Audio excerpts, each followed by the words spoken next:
श्रीमद कुंज विहारे नमः। श्री स्वामी हरिदास विजय तेतराम।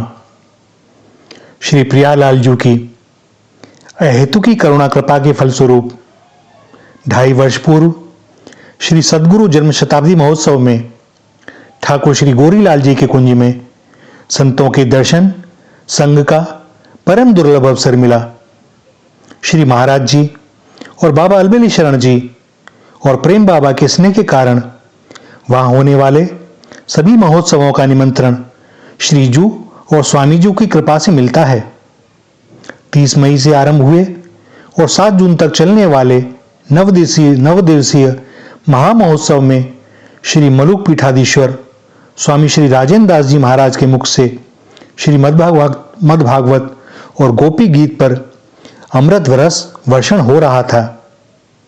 आर्यावर्त के सभी मूर्धन्य संतों एवं रसिकाचार्यों का शुभागमन हुआ।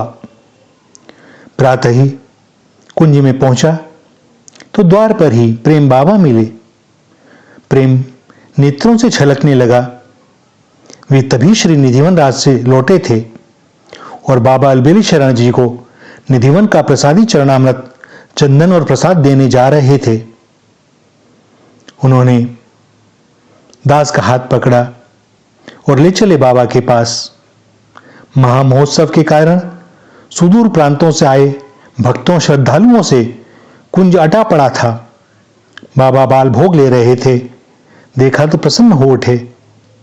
दास ने दंडवत की तो प्रेम से मस्तक पर अपना कर फेर दिया और बोले, क्यों आज अकेले?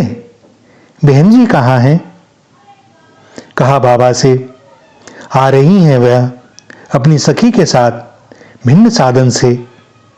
प्रेम बाबा ने प्रथम बाबा को श्री निधिवन राज की प्रसादी दी और फिर इस दास को।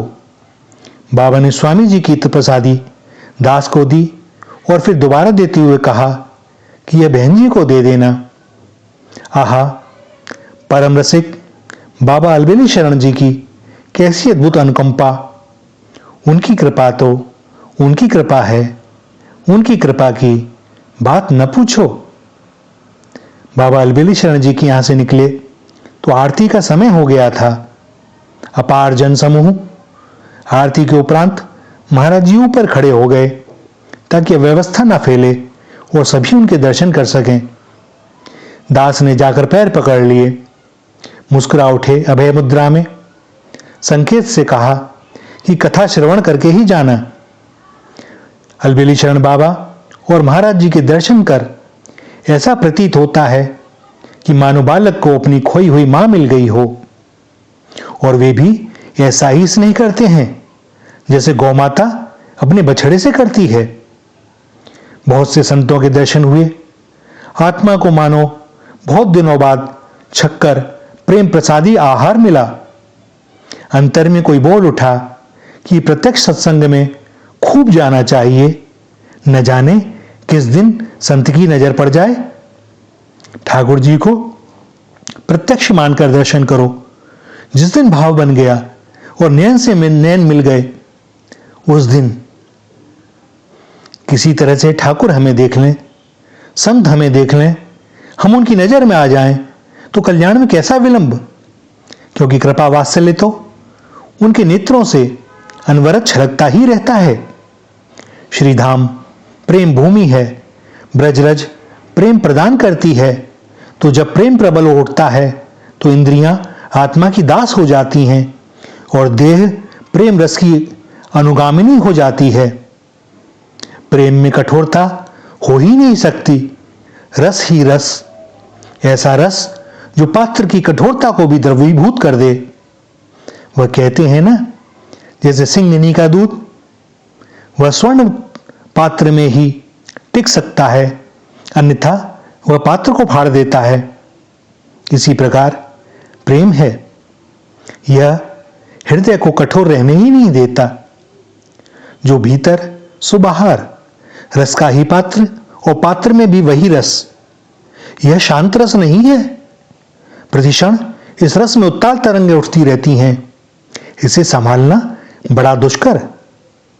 सो वे ही पहले पात्रता देते हैं, तब इस रस को देते हैं ताकि उसे संभाला जा सके। ब्रज के रसिकाचार्यों की श्री चरण धूलि लेने पर एक ही भाव अंतस में उठता है कि इतनी कठोर दिन जीवनचर्या अपनाने के बाद भी इनके श्री चरण कितने कोमल हैं। और क्यों ना हो, जब उनकी सखी सहचरियों के श्री चरण इतने कोमल हैं तो उनके न जाने कितने। जब वह त्रिभंगी मुद्रा में श्री गिरि गोवर्धन पर खड़े होकर वेणु में श्री राधा नाम वादन करते हैं तो शिलाएं पिघलने लगती हैं। प्रीत की रीत रंगीलो ही जाने, कह जाने वृषभानु नंदिनी। स्मरण हो आया संभवतः कुछ समय पूर्व प्रातः स्मरणीय नित्य लीलालीन भाई जी और श्री राधा बाबा के कृपा पात्र दास के अग्रज भ्राता स्वजन चिकित्सक अपने सहयोगियों के साथ दास को भी आग्रह पूर्वक पंडित बाबा के समाधि स्थल ले गए थे। वहां पंडित बाबा के कृपा पात्र श्री कृष्णदास बाबा से भेंट हुई। दास पर उनका पूर्व से ही बड़ा स्नेह रहा है। तलहटी में सत्संग हुआ। दास के अग्रज भ्राता सखा चिकित्सक बड़े ही सहज और सरल, दीन जन की सेवा में प्राणपण से सदैव तत्पर।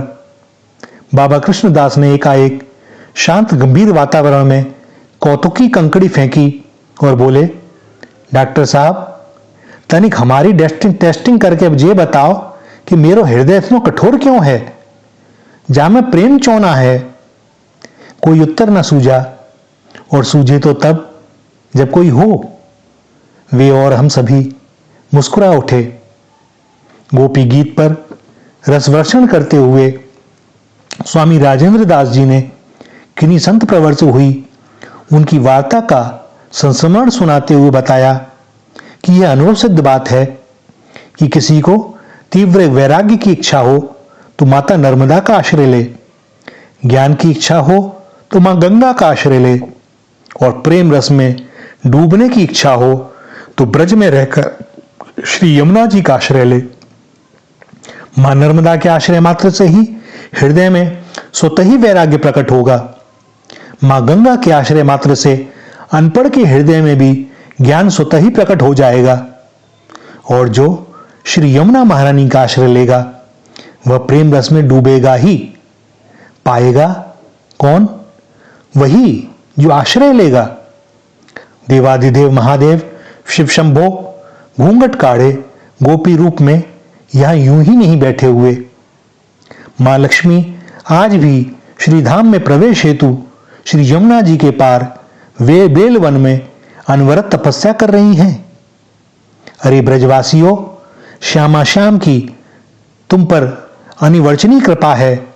तुम्हारे सौभाग्य का क्या वर्णन किया जाए।